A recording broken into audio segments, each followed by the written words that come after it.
أعوذ بالله من الشيطان الرجيم بسم الله الرحمن الرحيم الحمد لله رب العالمين اللهم صل على سيدنا محمد وعلى آل سيدنا محمد وبارك وسلم الحمد لله رب اشرح لي صدري ويسر لي أمري واحلل عقدة من لساني يفقهوا قولي ربي زدني علما ربي زدني علما ربي زدني علما. எல்லாம் வல்ல அல்லாஹ் சுப்ஹானஹு தஆலாவின் நல்ல பெரும் கிருபை ரஹ்மத் கொண்டும் பெருமானா ஸல்லல்லாஹு அலைஹி வஸல்லம் அவர்களுடைய துஆ பரக்கத் கொண்டும் ஆரம்பம் செய்கின்றேன். அஸ்ஸலாமு அலைக்கும் வரஹ்மத்துல்லாஹி வபரகாத்துஹு. அல்ஹம்துலில்லாஹ், வல்ல ரஹ்மான் அவனுடைய கிருபை ரஹ்மத் கொண்டு இந்த தஃப்சீர் பிரயாணத்தில் நம்ம நடத்தாட்டி கொண்டிருக்கிறாம்மா. மாஷா அல்லாஹ். இந்த தஃப்சீர் உடைய பதிவுகளை பார்க்கக்கூடியவர்கள் ஒரு சந்தேகம் கேட்கறதுனால இந்த விளக்கத்தை நான் சொல்கிறேம்மா. இது வெறும் யூடியூப்ல பதிவேற்றம் செய்வதற்காக மட்டும் இந்த விளக்கங்கள் சொல்லப்படலை. இது ஒரு தஃப்சீர் கிளாஸ். இதில் நிறைய பேர் பங்கெடுத்துட்டு இருக்காங்க. அதற்கான கொஷின்ஸ் அவங்க ஆன்சர்ஸ் எழுதி, கூகுள் டைப் கொஷின்ஸ்மா ஆன்சர்ஸ் எழுதி அதற்கான சர்டிஃபிகேட் அவர்களுக்கு கொடுக்கப்படும் இன்ஷா அல்லாஹ். ஒளிமலர்கள் ஆலிமாக்கள் குழு சார்பாக நடத்தப்படக்கூடிய தஃப்சீர் வகுப்புகளுடைய பதிவுகள் தான் இது எல்லாமே. இதில் சேரணும் அப்படின்னு நினைக்கிறவங்க முழுமையான கட்டணம் இல்லாத வகுப்புகள் தான். மக்கள் கேட்டதுனால இந்த விளக்கம் சொல்கிறோம்மா. டிஸ்கிரிப்ஷனில் அதுக்கான நம்பர் கொடுக்குறோம். நீங்கள் அவங்களோட காண்டாக்ட் பண்ணிவிட்டு உங்களுடைய விவரங்கள் நீங்கள் கேட்டுக்கலாம் இன்ஷா அல்லாஹ். இதில் தாராளமாக சேரலாமா இன்ஷா அல்லாஹ். ஓகே, நாம் இப்போ பார்க்கக்கூடிய இந்த பகுதி, எவர் ஒருவர் அல்லாஹ்விற்காக இருக்கிறாரோ அவருக்காக அல்லாஹ் இருக்கிறார். நாம் அல்லாஹ்வுடைய பாதையில் செய்யக்கூடிய எந்த ஒரு முயற்சியும் வீணாகாதுமா. நாம் இப்போ பார்க்கக்கூடிய பகுதியும் ரொம்ப சென்சிட்டிவான பகுதி. வெறுமனே முந்தைய சமுதாயத்தை பற்றி குற்றம் சொல்வதற்காகவோ அவர்களுக்கு குறை சொல்றதுக்காக மட்டுமே கிடையாது. இதுல இருந்து நாம என்ன படிப்பினைகள் எடுத்துக்கொள்ள போறோம், நமக்கு இதுல இருந்து என்ன மாதிரி விழிப்புணர்வு கிடைக்க போகுது அப்படிங்கிற பார்வையோடு பார்த்தோன்னு சொன்னா இதுல நிச்சயமாக நமக்கான பல வழிகாட்டுதல் கிடைக்குமா இன்ஷா அல்லாஹ். அல்ஹம்துலில்லாஹ். நம்ம போன தடவை பார்த்த ஆயத்திலே நேரமின்மை காரணமாக ஒரு ஆயத்தினுடைய தஃப்சீர் சொல்ல முடியலம்மா. அதையும் இந்த பகுதியில் பார்ப்போம். பிஸ்மில்லாஹிர் ரஹ்மானிர் ரஹீம். وَمِنْهُمْ أُمِّيُّونَ لَا يَعْلَمُونَ الْكِتَابَ إِلَّا أَمَانِيَّ وَإِنْ هُمْ إِلَّا يَظُنُّونَ فَوَيْلٌ لِلَّذِينَ يَكْتُبُونَ الْكِتَابَ بِأَيْدِيهِمْ ثُمَّ يَقُولُونَ هَذَا مِنْ عِنْدِ اللَّهِ لِيَشْتَرُوا بِهِ ثَمَنًا قَلِيلًا فَوَيْلٌ لَهُمْ مِمَّا كَتَبَتْ أَيْدِيهِمْ وَوَيْلٌ لَهُمْ مِمَّا يَكْسِبُونَ. ஸதகல்லாஹுல் அலியுல் அஸீம். அவர்களில் எழுத்தறிவற்றோரும் இருக்கின்றார்கள். அவர்கள் கற்பனைகளை தவிர வேதத்தை பற்றி வேறெதையும் அறிய மாட்டார்கள். அவர்கள் வெறும் யூகம் கொள்வோரை தவிர வேறு யாரும் அல்லர். தம் கைகளால் நூல் ஒன்றை எழுதி அதன் மூலம் அற்ப விலையை பெறுவதற்காக இது அல்லாஹ்விடமிருந்து வந்தது என்று கூறுவோருக்கும் கேடுதான். அவர்களுடைய கைகள் எழுதியதற்காகவும் அவர்களுக்கு கேடுதான். அவர்கள் அதன் மூலம் சம்பாதித்ததற்காகவும் அவர்களுக்கு கேடு உண்டு. ஸதகல்லாஹுல் அலியுல் அஸீம். அல்ஹம்துலில்லாஹ், அல்ஹம்துலில்லாஹ். எல்லாம் வல்ல அல்லாஹ் சுப்ஹானஹு தஆலா இந்த ஆயத்துக்கள்ல என்ன விஷயங்களை சொல்ல வர்றான் அப்படிங்கிறத எப்போதும் போல 3 கோணங்களில் நம்ம பார்ப்போமா. முதல்ல பைனா இன்ஸ்டியூட் ஆசிரியர் இஸ்ரார் அஹமது ஹஸ்ரத் இதை பற்றி என்ன சொல்கிறாங்க அப்படிங்கிறத சுருக்கமாக நம்ம பார்த்துடுவோம். அதாவது இந்த ஆயத்தில் நம்ம இதுக்கு முன்னாடி உள்ள ஆயத்தையும் இந்த ஆயத்துக்கும் ஒரு பாலமான சில விஷயங்களை பார்த்துடுவோம். 3 தரப்பட்ட மக்களை பற்றி சொல்லி கொண்டு வர்றாங்க. முதல் தரப்பட்ட மக்கள் நல்ல வேத ஞானம் பெற்றவர்கள். அவங்களுக்கு நல்லா தெரியும் இது உண்மை, நபி ஸல்லல்லாஹு அலைஹி வஸல்லம் அவர்கள் எல்லாமே அவங்களுக்கு தெரியும். இன்னும் 2வது கேரக்டர் எப்படிப்பட்டவங்கன்னா கேட்டகரி பீப்புள், அவங்க இந்த பகுதி மக்கள் நயவஞ்சகர்கள். அவங்க முஸ்லிமானவங்க மாதிரி நடிச்சுட்டு முஸ்லிம்கள்கிட்ட உட்காந்து பேசி கொண்டிருப்பாங்க. நயவஞ்சகம் அவங்க கிட்ட இருக்கும். 3வது தரப்பட்ட மக்கள் ரொம்ப பெரிய பாமரர்கள். அவங்களுக்கு எதுவுமே தெரியாது. அவங்களுக்கு வேதம் தெரியாது. வெறும் கற்பனைகளையும் அவங்க என்ன சொல்றாங்களோ அதை மட்டும் கேட்டு அனுமானங்களையும் யுகங்களையுமே மார்க்கமாக நம்பிக்கொண்டிருப்பவர்கள். இந்த 3 தரப்பட்ட மக்கள்ல இந்த 3ஆம் தரப்பட்ட மக்கள் அவங்கள பத்தி தான் நம்ம இப்ப பார்க்க வர்றோமா. இதுக்கு முன்னாடி உள்ள ஆயத்துல அல்லாஹு தஆலா சொல்லியிருக்கான், அவலா யஅலமூன அன்னல்லாஹ யஅலமு மா யுஸிர்ரூன வ மா யுஅலினூன். அவங்க எதை மறைச்சாலும் எதை வெளிப்படுத்தினாலும் அல்லாஹு தாலா அறிவான் என்பதை அவர்கள் அறியவில்லையா? இவங்க என்ன மாதிரி வேதத்துல உள்ள விஷயங்களை மறைச்சாலும், அல்லது நபி ஸல்லல்லாஹு அலைஹி வஸல்லம் அவர்கள்ட்ட உட்கார்ந்து அந்த சபையில உட்கார்ந்து இந்த தீன் சபைகள்ல அமர்ந்த பின்னாடி கூட அவர்களுடைய சிந்தனை மறுபடியும் அங்க போய் கேட்கும் பொழுது அவங்க குழப்பப்படுறாங்க. இந்த மாதிரியான நேரங்கள்ல அல்லாஹ் சொல்றான், அவங்களுடைய தலைவர்கள், யூத தலைவர்கள் சொல்றாங்க, இதையெல்லாம் நீங்க போய் ஏன் சொல்றீங்க? நாம சொல்லக்கூடிய விஷயங்கள் எல்லாம் சொல்லி நீங்க சொல்றதா எங்க வேதங்கள்ல இருக்குன்னா நீங்க சொல்லாதீங்க. இதெல்லாம் முந்தைய பகுதியிலே பார்த்தோமா. இப்படியெல்லாம் அவங்க சொல்லி அவங்கள்ட்ட மறைக்க சொல்லி சொல்லி கொடுக்குறாங்க. இதெல்லாம் மறைச்சிடுங்க அப்படின்னு சொல்லி கொடுக்குறாங்க. எப்படித்தான் மறைச்சாலும் அல்லாஹு தஆலா அனைத்தையும் அறியக்கூடியவனாக இருக்கிறான். எல்லாவற்றையும் அல்லாஹ் வெளியே கொண்டு வந்துடுறான். அவர்களுடைய சபையில பேசப்படக்கூடிய பேச்சுக்களையும் அல்லாஹு தஆலா குர்ஆன் ஆயத்துக்கள் மூலமாகவே காலம் காலத்துக்கும் இருக்கக்கூடிய மக்கள் தெரிந்து கொள்ளக்கூடிய அளவுக்கு அல்லாஹு தஆலா வெளிப்படுத்துறான். மாஷா அல்லாஹ். இப்போ அந்த 3ஆம் கேட்டகரி பீப்புள் பத்தி நம்ம பார்க்கிறோம். இந்த உம்மியூன் அப்படின்னா என்ன? அவர் அல்லாஹு தாலா சொல்றான், மின்கும் உம்மியூன. இந்த உம்மியூன அப்படிங்கிறவங்க யாரு அப்படின்னு சொல்லிட்டு பைனா இன்ஸ்டியூட் ஆசிரியர் இஸ்ரார் அஹமது ஹஸ்ரத் 2 பேருடைய பார்வையும் பார்த்தோம்னா, அவங்க எழுத்தறிவு இல்லாதவர்கள். உம்மியூன்னா எழுத்தறிவு இல்லாதவர்கள். அவங்களுக்கு எந்த வேதத்தை பத்தின எந்த விதமான ஞானமும் இருக்காது. வேதம் இல்லாதவர்களையும் உம்மியூன்கள் சொல்லுவாங்க. அவங்களுக்கு எழுத்தறிவும் இல்லை, வேதத்தை பற்றின எந்த ஒரு ஞானமும் அவங்களுக்கு இல்லை. இந்த இடத்துல வேதம் கொடுக்கப்பட்டாலும் சில பேர் இந்த மாதிரியான ஒரு வகையில சேர்ந்துடுறாங்க. என்ன காரணம்னா, அவங்களுக்கு நிறைய உலக அறிவு இருக்கும், நிறைய விஷயங்கள விளக்கங்கள் இருக்கும். ஆனா குர்ஆன் சம்பந்தப்பட்ட விளக்கங்கள் அவர்கள் ரொம்ப தூரமானவர்களாக இருப்பாங்க. குர்ஆனோட விஷயத்துல விளக்கம் பெறாத மக்களாக இருப்பாங்க. இப்ப வேதம் கொடுக்கப்பட்ட மக்களாக இருந்தாலும் எந்த மக்கள் தாங்கள் வேதத்தை விட்டு விலகி இருக்கிறாங்களோ அவங்களும் இந்த உம்மியீன்கள்ல வந்துடுறாங்க அப்படிங்கிறாங்க.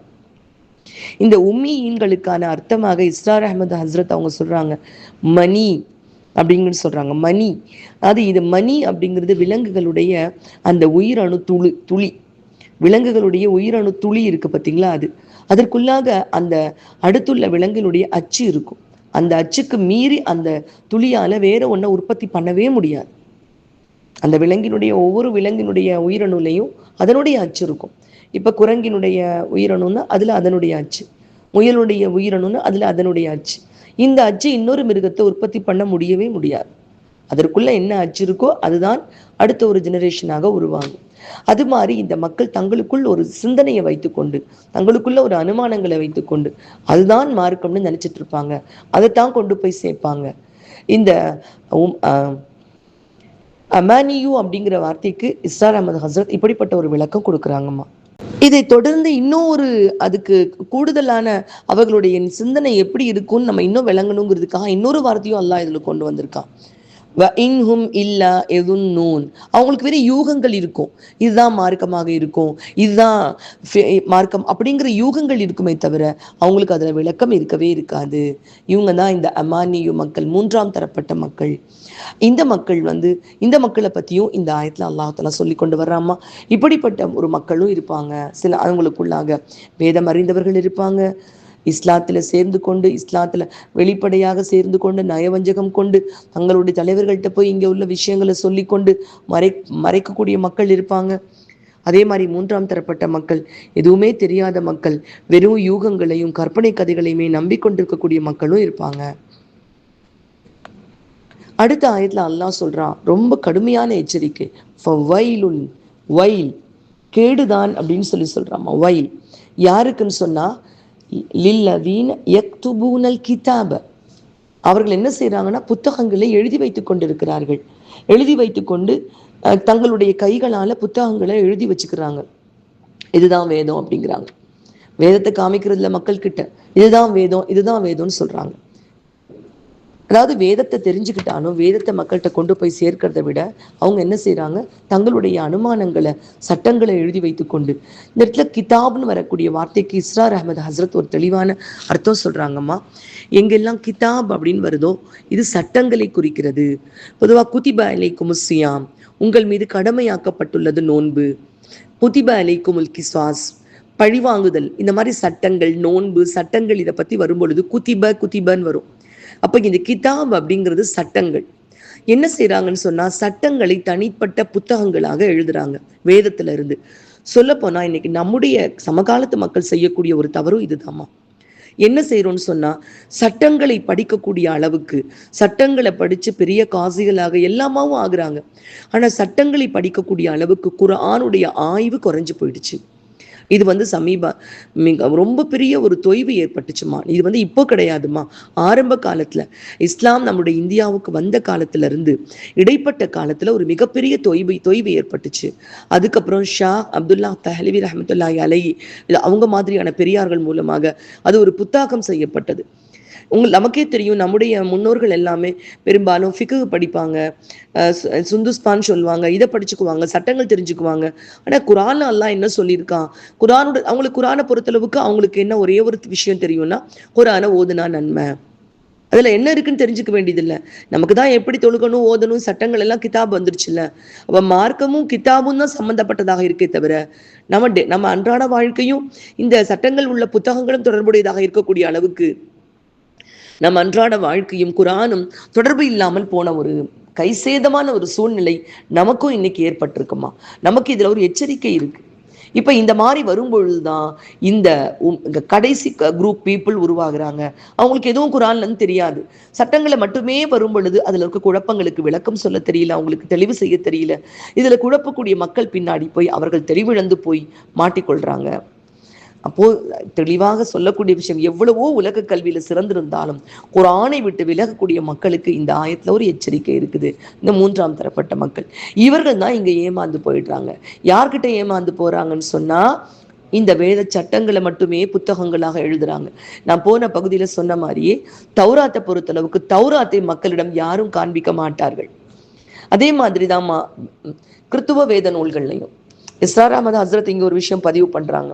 அவங்க சொல்றாங்க, நான் கிறித்துவ பாதிரிகள்கிட்ட கேட்கிறேன், 4 காஸ்பல்ஸ் இருக்கு, 4 காஸ்பல்ஸ்ன்னு சொல்லிட்டு அவங்க வச்சிருக்காங்க. கிறித்துவ அந்த பைபிள் அவங்க தான் படிக்கிறாங்க, அவங்க அந்த விஷயங்கள். அப்போ அவங்க கேட்குறாங்க, இதில் எதில் உண்மையான பைபிள், இது எது உண்மையான பைபிள் அப்படின்னு கேட்குறப்போ அவங்களுக்கு கிடைச்ச பதில் அவங்க பதிவு பண்ணுறாங்க. அதை நான் அவங்ககிட்ட சொல்கிறேம்மா. ஏன்னா இந்த நிலைமை நம்ம சமுதாயத்துக்கு ஏற்படாமல் இருக்கணும்னு சொன்னால் குர்ஆனை பாதுகாக்கும் பொறுப்பை அல்லாஹ் ஏற்றுக்கொண்டிருக்கிறான். அதை பற்றி நம்ம கவலைப்பட வேண்டியதில்லை. தொடர்பு இருக்குதா அப்படிங்கிறத நம்ம கண்டிப்பாக சிந்திச்சுக்கிட்டே வரணும்மா. None of them are Bible. அதுல இருக்க எதுவுமே ஒரிஜினல் பைபிள் கிடையாது. But Bible is in them. அதற்குள் பைபிள் இருக்கிறது. அது 4 காஸ்பல்ல தான் உண்மையான பைபிள் நாங்க சொல்ல மாட்டோம். ஆனா அதற்குள் பைபிள் இருக்கிறது. அவ்வளவுதான் அவங்களுடைய பதில். அப்போ வேதம் எது, சட்டங்கள் எது, மனித கரங்கள் எது அதுல கலந்திருக்காங்க அப்படின்னு பிரித்தறிவிக்க முடியாத அளவுக்கு வேதங்கள்ல ஒரு கலப்பு ஏற்பட்டு போன காலகட்டத்துல குர்ஆன் தெளிவான வேதமாக அல்லாஹ் சுப்ஹானஹு வ தஆலாவிடமிருந்து இளமையானதாக, புதுமையானதாக, மெய்ப்பிக்க கூடியதாக நம்ம கைக்கு கிடைச்சிருக்குமா? அதன் தொடர்பு எப்பொழுது இல்லாமல் போகின்றதோ இந்த ஏமாற்றத்துல மாட்டிக்கிடுவாங்க. இந்த வைல் அப்படின்னு சொல்றான் அல்லாஹ். யார் இப்படி சட்டங்களை எழுதி வச்சு கொண்டு அதுதான் வேதம்னு யார் ஏமாத்துறாங்களோ அவங்களுக்கு அல்லாஹு தாலா சொல்லக்கூடிய எச்சரிக்கை ஃபார் வைல். இந்த வைல் அப்படின்னா என்ன அப்படின்னு சொல்லிட்டு எச்சரிக்கிறாங்க, விளக்கம் பார்க்குறாங்க. அல்லாஹ் பாதுகாக்கணுமா, எல்லா விதமான துன்பங்களுடைய திறப்பு, அதான் அதனுடைய திறப்பு. எல்லா விதமான துன்பங்களுடைய திறப்புக்கு வைல் அர்த்தமா. கவலை, அழிவு, வேதனை, அல்லாஹ் பாதுகாக்கணுமா. அபூ சயீதுல் குத்ரி ரலியல்லாஹு தஆலா அன்ஹு அவங்க சொல்றாங்க, இந்த வைல் அப்படிங்கிறதுக்கு என்ன விளக்கம் சொல்றாங்கன்னா, காஃபிர் இந்த வைல் அப்படிங்கிற நரகத்துக்குள்ள தள்ளப்படுவாரு. தள்ளப்படும் பொழுது அவர் மேல தள்ளப்பட்டு எப்போ கீழே போய் விழுவாருன்னா 40 காலநிலை தாண்டி தான் உள்ள போய் விழுவாராம். அது எந்த காலநிலையும் நமக்கே தெரியலமா. ஏன்னா குர்ஆன் சொல்லக்கூடியது மறுமையுடைய காலநிலை ஒரு நாள் துனியாவுடைய 50,000 ஆண்டுகளுக்கு சமமாக இருக்கும். இது குர்ஆன் சொல்லக்கூடியது. 1000 ஆண்டுகளுக்கு சமமாக இருக்கும் குர்ஆன் சொல்லக்கூடியது. அப்படிப்பட்ட அந்த பயங்கரமான அந்த நிலை, அந்த வைல் என்ற நிலை, நரகமே அந்த நரகத்தை விட்டு பாதுகாப்பு தேடுகிறது. நரகமே இந்த வயலை விட்டு என்னை பாதுகாத்துட அல்லாஹ் அப்படின்னு பாதுகாப்பு தேடக்கூடிய மிகப்பெரிய ஒரு பயங்கரமான ஒரு கேடை அல்லாஹு தாலா இந்த மக்களுக்கு சொல்கிறான். யாருன்னா, வேதத்தை எழுதி வைத்து விட்டு வேதத்தை மக்களிடம் மறைத்து விட்டு சட்டங்களை மட்டும் எழுதி வைத்து அதை மட்டும் மக்களிடம் கொடுத்து ஏமாற்றக்கூடியவர்களை. இது எதுக்காக எழுதுறாங்க? அவங்க சும்மா பிறகு கூறுகின்றார்கள், எழுதி வச்சுட்டு சொல்றாங்க, யகூலூன ஹாதா மின் இந்தில்லா, ஹாதா மின் இந்தில்லா, இது அல்லாஹ்விடமிருந்து வந்தது, இது அல்லாஹ்விடமிருந்து வந்தது. அதுவும் எப்படி சொல்றாங்க, இதுக்கான விளக்கம் சொல்றாங்கம்மா. சொல்றப்பவே நமக்கு அந்த ஏமாத்துறவங்க எவ்வளவு அழகா ஏமாத்துறாங்கன்னு அந்த வார்த்தை மூலமா அல்லாஹ் சொல்றான். இதுக்கான தஃப்சீர் சொல்லும் பொழுது சொல்றாங்க, ஹாதா மினல்லாஹ்னு கூட அவங்க சொல்ல மாட்டாங்களாம். ஏன்னா ஹாதா மினல்லாஹ்னு சொல்றதை விட மின் இந்தில்லாஹிங்கிறது இன்னும் கூடுதல் அழுத்தம் கொடுக்கக்கூடிய வார்த்தை. ஹாதா மினல்லாஹ்னா இது அல்லாஹ்விடமிருந்து வந்தது.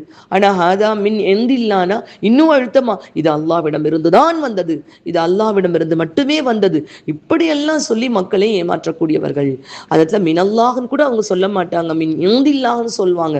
அந்த வார்த்தை மூலமாக கூட அந்த மக்கள் எப்படி ஏமாத்துறாங்க அப்படிங்கிறத அல்லாஹு தஆலா தெளிவா எடுத்து சொல்றாமா. இதெல்லாம் எதுக்காக செய்யறாங்கன்னு சொன்னா, லியஷ்தரு பிஹி சமனன் கலீலா, சொற்பமான ஆதாயங்களுக்காக, சொற்பமான தங்களுடைய அந்த மேன்மையை தக்க வைத்துக் கொள்வதற்காக, தாங்க மட்டுமே உண்மையாளர்னு சொல்லிக் கொள்வதற்காக. இன்னும் அடுத்தடுத்த ஆயத்துக்கள்ல பார்ப்போமா, அவர்கள் எப்படிப்பட்ட கற்பனை எண்ணங்கள்லாம் கொண்டிருக்காங்க அப்படின்னு சொல்லிட்டு நமக்கு நினைச்சாலே ஆச்சரியமா இருக்கும்.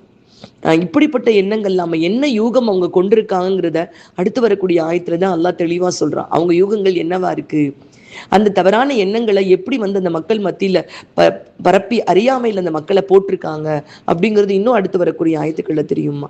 இதுக்கு எல்லாத்துக்கும் சமரன் கலீலா, சொற்பமான ஆதாயத்தை பெற்றுக்கொள்வதற்காக. மறுபடியும் அல்லாஹ் சொல்றான், 3 தடவை வயல் வயல்ங்கிறான். அல்லாஹுடைய கோபம் வெளிப்படுதுமா.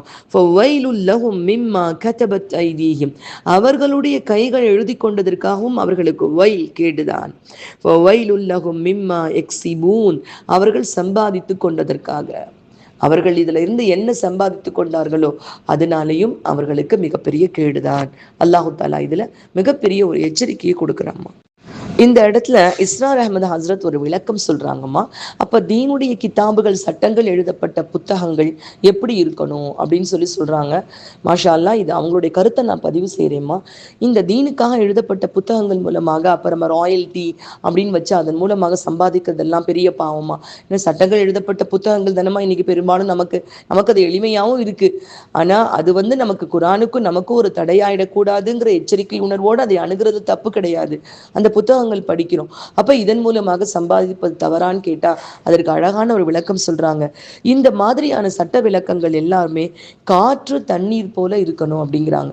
காற்று தண்ணீர் எப்படி எல்லாரும் பயன்படுத்தி கொள்ள முடியுமோ அது மாதிரி இந்த உரிமையை தக்க வைத்துக் கொள்றது தவறு கிடையாது. ஏன்னா உரிமை தக்க வைத்துக் கொள்ளலன்னு சொன்னா அதுல நிறைய ஊடுருவல் புகுந்துரும். அது எல்லாமே தங்களுடைய கருத்துன்னு அந்த கருத்தவே அவங்க கண்டிப்பாக பாழ்படுத்திடுவாங்க. வேற யாரும் அந்த ராயல்டி அப்படிங்கிறது அவங்களுடைய உரிமை, அந்த புத்தகத்தின் மீது, கருத்தின் மீது மற்றவர்களுடைய தாக்கம் ஏற்படுத்தாமல் இருப்பதற்கான ஒரு உரிமம் தான். ஆனா புத்தகங்கள் எப்படி, இஸ்லாமிய புத்தகங்கள் எப்படி இருக்கணும்னு சொல்றாங்க, அது காற்று தண்ணீர் போல எல்லாருக்கும் பயன்படக்கூடிய வகையில அந்த புத்தகங்கள் இருக்கணும். இதை ரொம்ப அழகா அவங்க விளக்கம் கொடுக்குறாங்கம்மா. மாஷா அல்லாஹ். இப்போ இந்த இடத்துல அந்த இஸ்ரார் அஹமது ஹசரத் சொல்றாங்க, இந்த அமானியும் தில்க அமானியுகும், அதாவது அவங்கவுங்களுடைய யூகங்களை வச்சிருக்காங்க பார்த்தீங்களா. இதுதான் மார்க்கம்னு சொல்றாங்கல்ல, அவங்கள பார்த்து அல்லாஹ் அறைகூவல் விடுறான். தில்க அமானியுகும் குல் ஹாத்து புர்ஹானக்கும், நீங்க அவங்கள பார்த்து கேளுங்க, இங்க பாருங்க, இதெல்லாம் உங்க யூகங்களை எல்லாம் நீங்க மார்க்கம்னு சொல்லாதீங்க. குல் ஹாத்து புர்ஹானக்கும், உங்களுடைய வேதத்தை கொண்டு வாங்க. புர்ஹான்ங்கிறது வேதம், உங்க வேதத்தை கொண்டு வாங்க, அதுல இருக்குதான்னு நீங்க சொல்லுங்க அப்படின்னு சொல்லிட்டு ஆணித்தரமாக கேட்க சொல்லி அல்லாஹு தாலா குரான்லேயே சொல்லியிருக்காமா. அவங்க ரொம்ப கவலையோட பதிவிடுறாங்க. அது குரானை ஓதுதல், ஈசால் சவாப் இதோட நிறுத்தி கொண்டு மார்க்கத்தினுடைய புரிதல், கிதாபுகளோடு சட்டப்புத்தகம் கூட முடிஞ்சிருச்சு அப்படிங்கிற எண்ணத்தை கண்டிப்பா நம்ம மாத்திக்கொள்ளணும். அப்படி மாத்திக்கொள்ளலன்னு சொன்னா அல்லாஹு தஆலா குரான்ல எச்சரிக்கிற இந்த நிலைமை நம் சமுதாயத்துக்கும் ஏற்படும் அப்படின்னு எச்சரிக்கிறாங்கம்மா. இன்ஷா அல்லாஹ் நம்ம இப்னு கசீருக்குள்ள போவோம். இதை பத்தி அவங்க என்ன விளக்கம் சொல்லியிருக்காங்க அப்படின்னு பார்ப்போமா. இப்னு கசீர் ஆசிரியரும் எடுத்த உடனே நம்ம ஏற்கனவே பார்த்த மாதிரி 3 தரப்பட்ட மக்கள், யூதர்கள் இருந்தாங்க அப்படின்னு சொல்றாங்க. முதல் தரப்பட்டவர்கள் வேத அறிஞர்கள், 2ஆம் தரப்பட்டவர்கள் நயவஞ்சர்கள், 3ஆம் தரப்பட்டவர்கள் எழுத்தறிவு அற்றவர்கள். இவங்க 3 பேர் இருந்தாங்க அப்படின்னு சொல்றாங்க.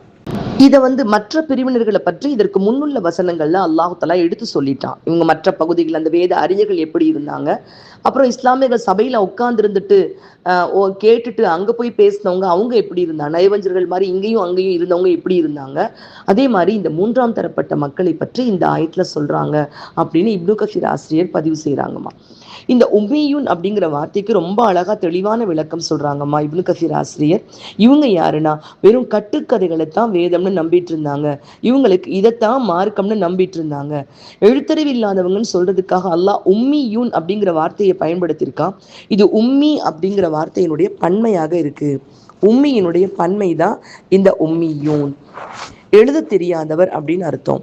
இந்த உம்மி அப்படிங்கிற வார்த்தைக்கு அல்லாஹு தஆலா குர்ஆன்லயே ரொம்ப அழகா சொல்லியிருக்கான். பெருமானார் ஸல்லல்லாஹு அவங்களை சொல்லும் பொழுதே அல்லாஹ் சொல்லியிருக்கான் 29வது அத்தியாயத்துல 48வது ஆயத்துல, வமா குன்த தத்லு மின் கப்லிஹி மின் கிதாபின் வதஹுத்துஹு பியமீனிக இதல் லர்தாபு முப்திலூன். நபியே, இதற்கு முன் நீர் எந்த வேதத்தையும் எதையும் படிப்பவராக இருந்ததில்லை, உமது வலக்கையால் எதையும் நீர் எழுதவும் மாட்டீர், அவ்வாறு இருந்திருந்தால் வீணர்கள் சந்தேகம் கொண்டிருப்பார்கள். இந்த இடத்துல எழுத தெரியாது வாசிக்க தெரியாது அப்படின்னு சொல்லும் பொழுது அல்லாஹு தஆலா நபி ஸல்லல்லாஹு அலைஹி வஸல்லம் அவர்களையும் உம்மின்னா என்ன அர்த்தம்னு சொன்னா, அவர்கள் எழுத்தறிவு எழுத படிக்க தெரியாத வேறு எந்த வேதத்தையும் எழுதாதவர்களாக அவர்கள் இருந்தார்கள். அல்ஹம்துலில்லாஹ். இந்த உம்மி அப்படிங்கிற வார்த்தைக்கு விளக்கம் ரொம்ப ரொம்ப நிறைய இருக்குமா. பொதுவா உம்மின்னா தாய். எந்த விதமான புத்தகங்களிடம் இருந்தோ எந்த விதமான ஆசிரியரிடம் இருந்தோ உலகத்தில் கல்வி கற்றுக்கொள்ளவில்லை. அவர்களுக்கு எல்லா அறிவுகளின் தாய்மை எந்த வல்ல அல்லாஹ்விடம் இருக்கிறதோ அந்த அல்லாஹ்விடமிருந்து அவர்களுக்கு அறிவும் விளக்கமும் அல்லாஹ்விடமிருந்தே கிடைத்தது. அப்படிப்பட்ட சிறப்புக்குரியவர்கள் உம்மி நபி ஸல்லல்லாஹு அலைஹி வஸல்லம் அவர்கள். அல்ஹம்துலில்லாஹ். பெருமானார் ஸல்லல்லாஹு அலைஹி வஸல்லம் அவங்களே சொல்றாங்கம்மா, நாம நபி ஸல்லல்லாஹு அலைஹி வஸல்லம் அவர்கள் கூறுகின்றார்கள், நாம் எழுத்தறிவிற்ற சமுதாயம் ஆவோம். நாம் எழுத்தறிய மாட்டோம், நட்சத்திர கணிதமும் அறிய மாட்டோம். மாதம் என்பது சில வேளைகளில் இப்படியும் அப்படியும் 29 நாட்களாக இருக்கலாம், 28 30 இருக்கலாம். அப்போ இந்த ஹதீஸ்ல சொல்றாங்க, அந்த தன்னுடைய சமுதாயம் உம்மி சமுதாயம் என்பதை அல்லாஹ் சொல்லியிருக்கான். இன்னும் அல்லாஹ் சொல்லும் பொழுதே குர்ஆன்லயும் சொல்றாம்மா, ஒரு எழுத்தறிவற்ற சமுதாயத்துக்கு நபியாக நீங்கள் அனுப்பப்பட்டிருக்கிறீர்கள். மாஷா அல்லாஹ். இவங்க இந்த உம்மியங்களை பத்தி இன்னும் நிறைய விளக்கங்கள் சொல்லிக்கிட்டே வர்றாங்கம்மா இப்னு கசீர் ஆசிரியர். கற்பனைகளை தவிர வேறு எதையும் அவங்க நம்ப மாட்டாங்க, அவங்களுக்கு வெறும் கற்பனை மட்டும்தான் இருக்கும். இந்த வார்த்தைக்கு இப்னு அப்பாஸ் ரலியல்லாஹு தஆலா அன்ஹு அவங்க விளக்கம் சொல்றாங்க, ஒருத்தவங்க வாயால சொல்ற சில பொய்யான தகவல்களை தவிர வேதத்தை பத்தி அவங்களுக்கு எதுவுமே தெரியாது. முஜாஹித் ரஹ்மத்துல்லாஹி அலைஹி அவங்க சொல்றாங்க, பொய்களை தவிர வேறு எதுவுமே அவங்களுக்கு தெரியாது. முஜாஹித் ரஹ்மத்துல்லாஹி அலைஹி அவங்க இன்னும் சொல்றாங்க, யூதர்கள்ல சில பேர் வேதத்துல எதுவுமே தெரியாத மக்களாக இருக்கிறாங்க. அது மட்டும் இல்லாம வேதத்துல இல்லாததையெல்லாம் நினைச்சதையெல்லாம் பேசிக்கொண்டிருக்கக்கூடிய மக்களாக இருந்தாங்க. தாங்க என்னென்ன பேசினாங்களோ அது எல்லாமே வேதத்துல இருக்கக்கூடியதுன்னு சொன்னாங்க. சமீபத்துல இந்த தால்மூதுன்னு சொல்லக்கூடிய வேதத்திலிருந்து விளக்கம் எழுதுறேன்னு சொல்லிட்டு யூதர்கள் எழுதின இந்த விஷயங்கள் இருக்கு பார்த்தீங்களாமா. இந்த விஷயங்களை பத்தி வரும் பொழுது இப்போ சமீபத்துல யூதர்கள் பத்தி அதிகமா பேசப்படுறப்போ எல்லா மத அறிஞர்களும் அதை பத்தி பேசினாங்கம்மா. அதுல பேசும் பொழுது மனம் நடுங்கக்கூடிய பல விஷயங்கள் வெளியாச்சு. எப்படின்னா, ஒரு யூதன் அவர் மட்டும்தான் மனிதர்கள், மற்றவர்கள்லாம் மனிதர்கள் கிடையாது, விலங்கு அந்தஸ்துல இருக்கிறாங்க. ஒரு யூத பெண்கிட்ட ஒரு தவறாக நடந்தால் அதற்கு கொலைதான் தண்டனை. அதே நேரத்தில் ஒரு யூதர் ஒரு மற்ற மக்கள் கிட்ட மற்ற பெண்கள்கிட்ட தவறாக நடக்கும் பொழுது அதற்கு கொலை தண்டனை இல்லை. இப்போ மொத்தத்துல மற்றவர்களுக்கு ஒரு சட்டம், தங்களுக்கு ஒரு சட்டம். இதை எப்படி இறைவன் வகுத்திருப்பான்? இஸ்லாம் சொல்லுது, கானன்னாசு உம்மத்தம் வாஹிதா, எல்லாம் ஒரே சமுதாயம். ஆதம் ஹவ்வாவுக்கு பிறந்த மக்கள் தான் எல்லாமே. அப்போ நிச்சயமாக சாதாரண பாமரனுக்கு கூட தெரியும் இது மனித கரங்கள் கலந்ததாதான் இருக்கும் அப்படின்னு சொல்லிட்டுமா. இந்த இடத்துல அமானியூ இல்லா அமானியூ, அவங்களுக்கு கற்பனைகள் மட்டும்தான் தெரியுங்கிறப்ப இந்த அமானியூ அப்படிங்கிற வார்த்தைக்கு ஏற்கனவே இஸ்ரார் அஹமது சொன்ன விஷயங்கள் நம்ம பார்த்துட்டோமா. மணி அப்படிங்கிறதுக்கான விளக்கம் பார்த்தோம். இப்போ இங்க இப்னு கசீர் ஆசிரியர் பதிவு செய்கிறாங்க, இந்த அமானியூ அப்படிங்கிறதுக்கு தமன்னி அப்படிங்கிற மூலச்சொல். தமன்னி அப்படின்னா என்ன அர்த்தம்னா, பொய்யை இட்டுக்கட்டி புனைந்து கூறுதல், இதுதான் தமன்னி. உஸ்மான் ரலியல்லாஹு தஆலா அன்ஹு அவர்கள் மௌத்தான பொழுது அவர்களுக்காக கவிதை வாசிச்சாங்க காபர் ரலியல்லாஹு தஆலா அன்ஹு. அந்த கவிதையில உஸ்மான் ரலியல்லாஹு தஆலா அன்ஹு அவர்கள் தன்னை பற்றி சொல்லும் பொழுது சொல்லுவாங்கன்னா, லா தமன்னைத்தும் வாங்கலாம், நான் இட்டு கட்டியதில்லை. அது தமன்னாங்கிற வார்த்தைக்கு விளக்கம் சொல்றாங்க. அது தமன்னா, உம்னியு, அமானியுன்னா என்னன்னா இட்டுக்கட்டுதல். அவர்களுக்கு அந்த இட்டுக்கட்டுதல் தவிர வேறு எதுவுமே தெரியாத அந்த மூன்றாவது கேட்டகரி பீப்புள் தான் அல்லாஹு தஆலா இந்த இடத்துல சொல்றான். இந்த அமானியு அப்படிங்கிற சொல்ல ரெண்டு வகையாவும் ஓதலாம் அப்படின்னு ஓதும் முறையையும் நமக்கு வித்தியாசமா காட்டுறாங்க. அமானியு, அமானியு, அமானியூன்னு அழுத்தம் இல்லாமையும் சொல்லலாம், அமானியு அப்படின்னு அழுத்தமாகவும் சொல்லலாம். இதுக்கு இன்னொரு அர்த்தம் இருக்கு. இந்த அமானியு அப்படிங்கிறதுக்கு வாசித்தல் அப்படிங்கிற ஒரு அர்த்தம் இருக்கு. இல்ல அமானியு, நல்லா கவனிங்கம்மா, இங்கதான் நமக்கு படிப்பின. நிறைய பேர் குரானை எதுக்காக வச்சிருக்கோம்? ஒன்லி திலாவத் மட்டும்தான், ஓதுறது மட்டும்தான், ஈசால் தவாபுக்கு மட்டும்தான். ஓதி முன்னோர்களுக்கு ஏற்றி வச்சுட்டா போதும், ஒரு வருஷத்துக்கு ஒரு தடவை ஹத்தம் முடிச்சுட்டா போதும், நன்மை கிடைக்கும். ஒரு எழுத்துக்கு 10 நன்மை கிடைக்க போறது உண்மைதான். ஆனால் அது வெறுமனை ஓதி வைப்பதற்காக மட்டும் அல்ல. இந்த மூன்றாம் தரப்பட்ட மக்களாக நாம் ஆகிவிடக் கூடாது என்ற ஒரு மிகப்பெரிய எச்சரிக்கை நமக்கு இதுல கிடைக்குதுமா. இந்த அமானியு அப்படிங்கிற இந்த வார்த்தைக்கு அம்னியு அப்படிங்கிறதுக்கு வாசித்தல்னு ஒரு அர்த்தம் இருக்கு. இதுக்கு குரான்ல இருக்கக்கூடிய ஒரு ஆயத்தை உதாரணமா காட்டுறாங்க இப்னு கசீர் ஆசிரியர். وَمَا أَرْسَلْنَا مِنْ قَبْلِكَ مِنْ رَسُولٍ وَلَا نَبِيٌّ إِلَّا إِذَا تَمَنَّى أَلْقَى الشَّيْطَانُ فِي أُمْنِيَّتِهِ. ஃபி உம்னியத்திஹி, இந்த வார்த்தையை கவனிங்கம்மா. உம்னியா, அமானியு, இதுக்கு என்ன அர்த்தம்னா, நபியே, உமக்கு முன்னர் நான் அனுப்பிய இறை தூதர்களும் நபிமார்களும் ஏதேனும் ஒன்றை ஓதினான், அவரது ஓதலில் உம்னியத், அந்த ஓதல்ங்கிறது தான் உம்னியத்துங்கிற வார்த்தை அல்லாஹ் சொல்லியிருக்கா, அவருடைய ஓதலில் ஷைத்தான் குழப்பத்தை போடாமல் இருந்ததில்லை. அப்போ அதுக்கான விளக்கம் தெரிஞ்சு கொள்ளணும். விளக்கம் தெரிஞ்சாதான் நமக்கு என்ன செய்யும், அதனுடைய தெளிவு நமக்கு பிறக்கும். அப்ப உம்னியத் அப்படிங்கிறது வாசித்தல்.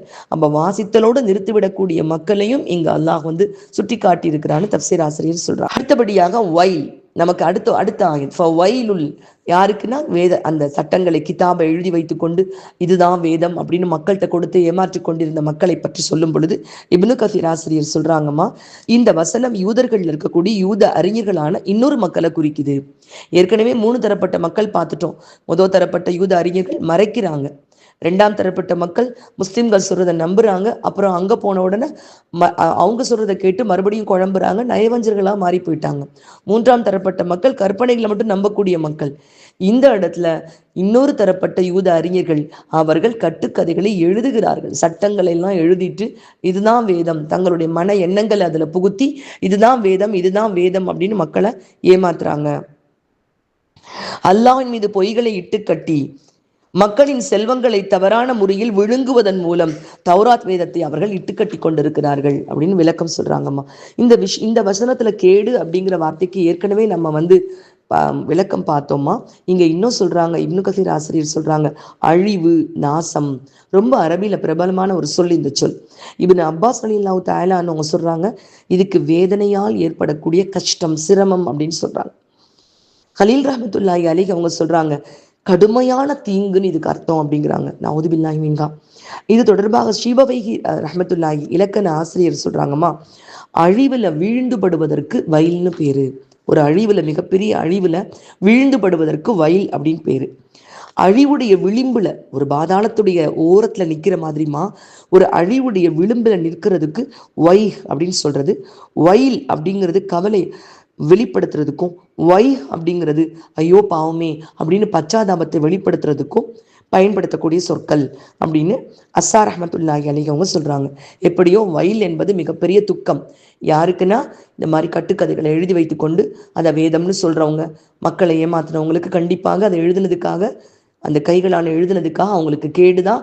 3 முறை அல்லாஹ் ரிப்பீட் பண்றான் இந்த வார்த்தையை, வைல் வைல் வைல். அதாவது இந்த எவ்வளவு பெரிய பாதகம் இதுல இருக்கு அப்படிங்கிறத எச்சரிக்கிறான். அதே மாதிரி அறிஞர்களுக்கும் ஒரு கடமை இருக்குமா. வெறும் புத்தகங்களோடு மக்களை நிறுத்தி விடாமல், சட்டங்களுக்கான புத்தகங்களை கொடுத்து அதோடு மார்க்கம் முடிந்து விட்டது என்று நிறுத்தி விடாமல், மக்களை குர்ஆனோடு பிணைப்பதும் அறிஞர்களுடைய கடமையாக இருக்கு. சுத்தி ரஹ்மத்துல்லாஹி அலைஹி அவங்க சொல்றாங்க, யூதர்கள்ல சில பேர் என்ன செய்யறாங்கன்னா, தாமாகவே, நம்ம ஏற்கனவே பார்த்த அதே பாயிண்ட் தான் இங்கேயும் சொல்றாங்கம்மா, தாமாகவே ஒரு நூலை எழுதிடுறாங்க. எழுதி முடிச்சுட்டு அரபுகள்கிட்ட விற்கிறாங்க. அவங்களுக்கு தெரியாதுல்ல, அவங்ககிட்ட வித்துட்டு இது அல்லாஹ்விடம் இருந்து வந்துச்சு, இதுதான் சட்டங்கள். அவங்க தான் யாருக்குமே வேதத்தை காட்ட மாட்டாங்களே, அவங்க மட்டும்தான் அல்லாஹ்வுடைய பிள்ளைங்க, அவங்க மட்டும் அபுனா உல்லா, அவங்க தான் அபுனா உல்லா, அல்லாஹ்வுடைய பிள்ளைங்க, செல்ல பிள்ளைங்க. அவங்க மட்டும்தான் சொர்க்கத்துக்கு போகணும்.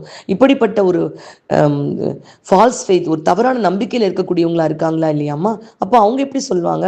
அவங்களுக்கு வெறும் சட்டங்கள் எழுதிட்டு இதெல்லாம் அல்லாவிடம் இருந்து வந்துச்சுன்னு அரபுகள்கிட்ட அதை விற்கக்கூடியவர்களாக இருக்காங்க. இது தொடர்பாக இப்னு அப்பாஸ் ரலியல்லாஹு தஆலா அவங்க சொல்றாங்க, ரலியல்லாஹு அன்ஹு அவங்க சொல்றாங்க, முஸ்லிம் பெருமக்களை நம்மளை பார்த்து சொல்றாங்க, முஸ்லிம் பெருமக்களே, நீங்கள் ஏதாவது ஒன்றை வேதக்காரர்களிடம் எவ்வாறு விளக்கம் கேட்குறீங்க? எதுக்கு அவங்கள்ட்ட விளக்கம் கேட்குறீங்க? அல்லாஹ் தன்னுடைய நபிக்கு அருளிய வேதமான குர்ஆன் புதிதாக அருளப்பட்டது. அது இளமையானது, புதுமையானது. வேதக்காரர்கள் இறை வேதத்தை மாற்றிவிட்டார்கள். நம்ம இந்த பகுதியிலே பார்த்தோம் பார்த்தீங்களாம்மா, எதுலையுமே இல்லை. அதுக்குள்ள வேதம் இருக்குன்னு சொல்லுவாங்களே தவிர அதுதான் வேதம்னு அவங்க அறிஞர்களாலே சொல்ல முடியாது. அப்போ அற்ப விலையை பெற்றுக்கொள்வதற்காக அவ்வாறு மாற்றிவிட்டு இது அல்லாஹ்விடமிருந்து வந்தது என்று சொல்லக்கூடிய அவர்களிடம் நீங்கள் ஏன் விளக்கம் கேட்கிறீர்கள் அப்படின்னு இப்னு அப்பாஸ் ரலியல்லாஹு தஆலா அவர்கள் சொல்றாங்க. இப்படி எல்லாம் அல்லாஹு தாலா நமக்கு அறிவிச்சிருக்கான், ஏன் கேட்குறீங்கன்னு அல்லாஹ் கேட்கவும் செய்யறான் நம்மளை பார்த்து. இதையே ஷுஹரி ரஹமத்துல்லாஹி அலைஹி அவங்க சொல்றாங்கம்மா, அவர்கள் கைகள் எழுதியதற்காக அவர்களுக்கு கேடுதான், அதன் மூலம் சம்பாதித்ததற்காகவும் அவர்களுக்கு கேடுதான் அப்படின்னு அல்லாஹ் எச்சரிச்சிருக்கான். பொய்யையும் அவதூறையும் எழுதி இதை உண்மைன்னு மக்கள்கிட்ட சொல்லி மக்களை ஏமாத்துறதுக்காக மிகப்பெரிய கேடுதான். கடைசியாக இப்னு அப்பாஸ் ரலியல்லாஹு தஆலாவுடைய கருத்தை பதிவு செய்யறாங்கம்மா, தம் கைகளால பொய்களை எழுதியதற்காக அவர்களுக்கு தண்டனை உண்டு. அதை அந்த கீழ்நிலை மக்களிடமிருந்தும் மற்றவர்களிடமிருந்தும் அவர்கள் பெற்ற தவறான வருமானத்திற்கு. அப்போ நல்ல கவனிங்க, இதை கொண்டு மற்றவர்களை ஏமாற்ற முடியாது, வேத ஞானம் தெரிந்தவர்களை ஏமாற்ற முடியாது. அந்த உம்னியு வாசித்தலை மட்டுமே தங்களுடைய மார்க்கமாக யார் நினைச்சிருக்காங்களோ அவங்கள ரொம்ப சீக்கிரம் சட்ட புத்தகங்களை கொண்டு ஏமாத்திர முடியும், குழப்பங்களை அவங்கள்ட்ட கொண்டு போய் கொடுத்துட முடியும். அப்போ நமக்கு ஏதோ ஒரு அபாய எச்சரிக்கை நமக்கு ஒலிச்சிட்டு இருக்குன்னு நம்ம மனசு உணருது இல்லையாமா? அப்போ இன்னைக்கு நம்முடைய மக்கள் கிட்ட இதை கொண்டுதானே குழப்பங்களை ஏற்படுத்துறாங்க. அப்போ இதுல என்ன பிரச்சனை இருக்கு? இதையும் தாண்டி கண்டிப்பா சட்ட புத்தகங்கள் நமக்கு வேணும். அது இல்லாம நம்முடைய அன்றாட மார்க்க அமல்களை நம்மளால சரிவர செய்ய முடியாது. ஏன்னா சட்டங்கள் குர்ஆனில் இருந்து ஹதீஸில் இருந்து மிகப்பெரிய ஆய்வுகளின்படி எடுத்து கையாளப்பட்டு கொடுக்கப்பட்டது.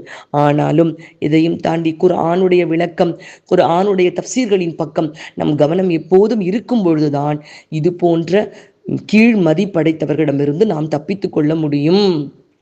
இவர்கள் எந்த காலத்திலையும் இருப்பாங்க.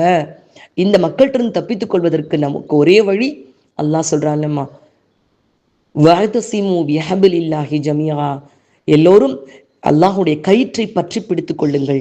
இந்த கயிறு அப்படிங்கிற வார்த்தைக்கு தஃப்சீர் சொல்றாங்க குர்ஆனை பற்றி பிடித்துக் கொள்ளுங்கள். அதை பற்றி பிடித்துக் கொள்ளக்கூடிய காலம் வரைக்கும் எங்கேயும் ஏமாற முடியாது.